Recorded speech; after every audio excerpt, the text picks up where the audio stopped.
अस्सलाम वालेकुम, welcome back to the channel. उम्मीद है कि आप सब ठीक होंगे और हम भी बिल्कुल ठीक हैं अल्हम्दुलिल्लाह। और मेरी ना सास आई हुई थी 1-2 दिन पहले, तो वो ना बच्चों को देके गई थी पैसे। अब पैसे बच्चों को जब दे देती हैं ना दादियाँ नानियाँ, तो पहले तो हम छोटे थे तो अपनी अम्मी को पकड़ा देते थे, अब के बच्चे नहीं पकड़ाते हैं।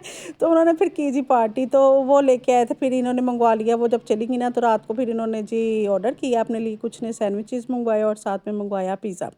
तो मैं यही इन्हें बता रही थी, मैं कहा जब हम छोटे थे हम तो ऐसे नहीं थे करते, हम तो अपनी मम्मा को देते थे, कहते हम लेकिन ऐसा नहीं करेंगे ये हम खुद ही खाएंगे। मैंने कहा चलो ठीक है कोई बात नहीं।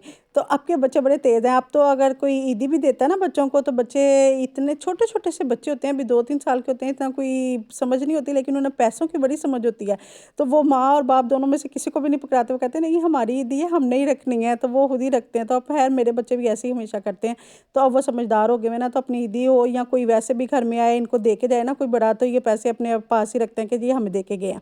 तो खैर बच्चों ने अपने सैंडविचेस मंगवा लिए थे, साथ में थे पिज़्ज़ा, और ये इन्होंने खा पी लिया। और उसके बाद जो उनसा इन्होंने मंगवाए थे पॉपकॉर्न, साथ में हम लोग देख रहे थे सीरीज़। तो पॉपकॉर्न का क्या हुआ कि ये बेचारों के पॉपकॉर्न फूले ही नहीं, तो कहते वो मोए मोए हो गया तो दोनों मोए मोए खेल रहे थे गंदे गंदे मुंह बना के कहते मोए मोए मोए मोए लगे हुए थे। तो ये जनाब हम देख रहे थे ड्रामा, ये बहुत ही अच्छा था। तो आप लोग भी देखना, कर नहीं देखते तो क्लीन एंटरटेनमेंट पे लगता है, तो आजकल हम यही देख रहे हैं, तो अच्छा है काफ़ी। तो उसके बाद ये आ गया ये नेक्स्ट डे जो सा फिर मैं बनाने लगी थी नाश्ता। अच्छा मैंने आपको बताया ही नहीं कि बच्चों ने तो चलो वो सैंडविच और वो खा लिया पिज़्ज़ा। तो मैंने फिर हस्बैंड से कहा भी हम भी आप फिर कोई पार्टी करते हैं। दोनों मियाँ बीवी कहते हैं क्या पार्टी करनी है, मैं कहा जो मर्जी खा लो। तो फिर हम देसी लोग तो कहते चलो मैं ना फ़िश ले आता हूँ, तो हम दोनों फिर फ़िश खा लेते हैं। मैंने कहा चलो ऐसा कर लेते हैं। तो फिर हम दोनों ने फ़िश खा ली थी, तो बच्चों ने अपना जो खाना था वो खा लिया। इसके बाद ये नेक्स्ट डे था। नेक्स्ट डे मैंने बनाया नाश्ते के अंदर आलू और अंडे का सालन। यहाँ पे मैंने घी डाल दिया, घी गर्म हुआ उसके बाद मैंने ना आलू डाल दिया बारीक बिल्कुल कट किए हुए, इनको फ्राई किया जैसे चिप्स फ्राई करते हैं ना, बस वैसे क्रिस्पी ये हो गए। तो उसके बाद मैंने इसमें अनियन ऐड किया हुआ चॉप किया हुआ डाल दिया। उसके बाद मैंने स्पाइसेस डाल दिए, नमक, लाल मिर्च पाउडर, धनिया पाउडर और हल्दी डाल दी। अच्छे से इनको मिक्स किया। उसके बाद इसमें हम टमाटर शामिल करेंगे। टमाटरों को डालने के बाद 1 से 2 चम्मच चलाएंगे। उसके बाद जो उनसे अंडे डाल देंगे। अंडे मैंने ना 1 दर्जन के करीब डाले थे। अच्छे से इनको जो सा ना मिक्स कर लेंगे, और फिर लास्ट में हम इसके ऊपर ब्लैक पेपर डाल देंगे। और ये बड़ा ज़बरदस्त से अंडा बनता है। और आजकल सर्दियाँ ना, सर्दियों में बनता है ये अंडे पराठे बन गए, या फ्राई अंडा बनवा लें, या बॉयल अंडा कोई बच्चा सैंडविच खा लेता है, इस तरह करके ना अंडे ही ज़्यादातर नाश्ते में चलते हैं। तो यहाँ कभी होता है कि कभी नान चने ले आए, कभी हलीम मंगवा ली, तो इस तरह हमारे घर में तो यूँ ही होता है। तो इसके बाद ही मैंने ऑर्डर किया हुआ था ये जो सा था फेस वॉश, वो मंगवाया। अच्छा ये तीनों फेस वॉश अच्छे थे। इसमें से जो छोटे वाला था ना वाइटनिंग वाला, वो मुझे बहुत ही मज़े का लगता था। मज़े का मतलब कह रही कि जैसे खाना है कि यानी कि अच्छा था। उसके बाद मेरे बेटे ने कहा जी साग बनाया। जब से सर्दियाँ शुरू हुई हैं ना, हम लोगों ने कभी साग अभी तक नहीं था बनाया। एक दफ़ा मेरी सास ने मुझे भेजा था साग, तो उसके बाद उसके अलावा हमने एक बार भी नहीं बनाया। तो ये कब से मेरे पीछे लगा था, मामा अब तो गर्मियाँ आने वाली हो गया, बना दो। मैं कहा इतनी सर्दी है, गर्मी कहाँ से आ रही है। तो फिर खैर मैंने साग रख दिया, सारा दिन साग काटने में लग गई। तो यहाँ पे मैंने 2 किलो जो सा ना साग लिया था, उसमें 1 किलो पालक डाल दी, 2 बाथू की ना वो डाल दिए बंच, यानी कि गठलियाँ डाल दी। गठियाँ कहते हैं, गठिया क्या कहते हैं पता नहीं पंजाबी में तो बंच 2 थे ना जो उनसे बाथू के, वो मैंने इसमें ऐड कर दिए और इसको बॉईल होने के लिए रख दिया। इसमें मैंने नमक वगैरह कुछ भी नहीं डाला, सिर्फ हरी मिर्चें डाली थी ग्राइंड की हुई। इसके बाद जी लड़के लेके आए थे गंदम का आटा। मैं हस्बैंड ने कहा था कि जाओ घर आटा छोड़ो, तो ये फिर मैंने आटा इन कंटेनर में डाल के रख दिया। मैं तो इसको आजकल ना आटे के लिए यूज़ कर रही हूँ और चावलों के लिए, ये 3 मेरे पास हैं, तो तीनों को इसी तरह यूज़ कर लेती हूँ मैं। तो ये बहुत ही अच्छे हैं, इनकी क्वालिटी इतनी अच्छी है ना। हालांकि ये 200 रुपीज़ थोड़े से महंगे थे दूसरे कंटेनर से। देखने में कंटेनर एक जैसे लगते हैं, लेकिन मगर सिर्फ और सिर्फ 100-200 रुपीज़ की वजह से ना आपके यानी कि भी क्वालिटी में फ़र्क आ जाता है। उसके बाद जनाब यहाँ पे हमारा जो सा साग डन हो गया था, और मैंने अच्छे से इसको मैश करने की कोशिश करी थी। मेरा ब्लेंडर हो गया ख़राब। फिर मैंने अपने बेटे को बोल रही थी कि क्या तुमने मुझे किस काम में डाल दिया।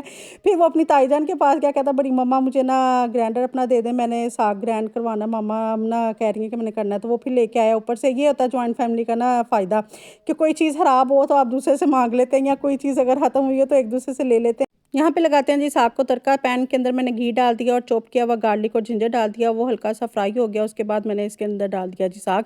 और इतने में लाइट भी चली गई थी। मैंने कहा चलो जी अब लाइट ने भी इसी टाइम पे जाना था। साग हमारा डन हो गया। मैंने इनको बिल्कुल लो फ्लेम के ऊपर इसको रख दिया था तड़का लगा के, कि चलो ज़रा गर्म ही रहे। तो दूसरी तरफ मैं बनाने लगी हूँ गार्लिक पराठा। तो यहाँ पर मैंने थोड़ा सा घी लगा दिया।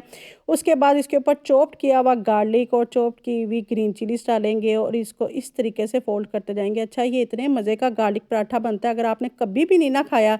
तो एक बार ज़रूर ट्राई करना, आप लोग फ़ैन हो जाओगे गार्लिक पराठे का। पहले मुझे लगता होता था बड़ी स्मेल आएगी गार्लिक की, तो ये तो खाने वाला होगा ही नहीं, ये कैसा लगता होगा। लेकिन जब तक आप चीज़ ट्राई नहीं ना करते तब तक आप उसका कह ही नहीं सकते कि ये कैसा लगेगा। तो ये मुझे तो बहुत पसंद आया था, हालाँकि मैं नुक्स निकालती हूँ हर चीज़ में, लेकिन मुझे भी बहुत अच्छा लगा था। तो दूसरों के बच्चे मैंने अच्छा अक्सर देखे हैं, मैंने मीम्स देखती हूँ या वीडियोज़ देखती हूँ ना, तो उसमें वो कहते हैं कि मम्मा साग ना बनाएँ, मामा हमारी साग बनाती हैं। तो एक-एक हफ्ता हमें साग खाना पड़ता है, और मेरे घर में उल्टा है कि बच्चे मुझे कहते हैं साग बनाओ, साग बनाओ, और मैं साग बनाती नहीं। और मुझे तो ना आता भी नहीं था साग बनाना। तो ये मैं अपनी सास की तरफ उस दिन गई हुई थी एक दिन, तो मैंने उनसे पूछा था कि किस तरीके से बनाते हैं ना, क्या-क्या डालते हैं, तो फिर उन्होंने बताया था। फिर मैंने उसी तरीके से ना ये रेसिपी को फ़ॉलो किया, और लास्ट में इसके नमक डालते हैं। जब भी मैं तड़का लगाती हूँ ना, तो बस उसी वक्त ही नमक डाल के ना तो तड़का लगा लेते हैं। तो इसका ये आसान सा तरीका था। यहाँ पे देखें जी, हमारे गार्लिक पराठे साथ में तैयार हो गए, साथ में साग था, और बड़ा ज़बरदस्त और इतना मज़े का बना था, बहुत ही मज़े का बना था। तो मेरे हस्बैंड उनसे थे ना, वो बेटे से पूछे थे कि मामा ने साग सही बनाया कि नहीं। पहले दूसरे जो खा रहे थे तो कहते नहीं मामा ने सही बनाया। तो कहते अच्छा चलो फिर मामा को मेरी भी रोटी बना दे। मैं कहा कितने तेज़ हैं। उन्होंने कहा कि यही ना हो कि साग इसने खराब बनाया हो। तो उसके बाद जनाब हमने साग और वो पराठे खा लिए। उसके बाद मीठा कुछ खाने का दिल चाह रहा था, क्योंकि सर्दियाँ हैं ना, तो फिर कुछ ना कुछ होता ही रहता है। तो यहाँ पे मैंने थोड़ा सा घी डाला, फिर मेवा थोड़ा सा पड़ा हुआ था, वो हल्का सा फ्राई किया, उसको निकाल लिया। उसके बाद मैंने गाजरें जो सी हैं वो फ्राई की, वो फिर निकाली। उसके बाद अब जो सा है पैन बिल्कुल खाली करके ना कराई, तो इसके अंदर मैंने डाल दिया है सूजी को। 1 कप मैंने सूजी ली, इसको अच्छे से भून लिया लो फ्लेम के ऊपर। हमने इसको बस गोल्डन ब्राउन नहीं करना, भूनना है बस सिर्फ और सिर्फ, ठीक है। कलर इसको कोई नहीं देना। अच्छे से हम इसको लो फ्लेम के ऊपर भूनेंगे, और भूनने के बाद इसके अंदर गाजरें ऐड करेंगे। गाजर ऐड करके इसको अच्छे से मिक्स करेंगे। मिक्स करने के बाद इसके अंदर 1 कप ही मैंने चीनी ऐड की। 1 कप सूजी थी, 1 कप गाजर थी, और 1 कप ही चीनी थी। लेकिन घी मैंने कम डाला, क्योंकि ना ऑयली ज़्यादा जब घी वगैरह हो जाता है ना, तो फिर खाया नहीं जाता, तो थोड़ा लाइट लाइट लगता है अगर हलवे में कम डाला वो। वैसे आपकी अपनी चॉइस है, जितना मर्जी डालें। कभी कभी तो मैं बहुत खुला भी डाल लेती हूँ, और कभी जो सा ज़रा हाथ रोक के चीज़ डाल देती हूँ कि नहीं ये इस तरह कर लेते हैं। तो यहाँ पे जी मैंने 2 कप के करीब जो सा पानी शामिल किया, अच्छे से इसे मिक्स किया। लास्ट में फिर मैंने देसी घी के ना 2 चम्मच डाल दी, ज़रा खुशबू प्यारी सी आ जाएगी। तो ये देखें जी हमारा हलवा रेडी हो गया।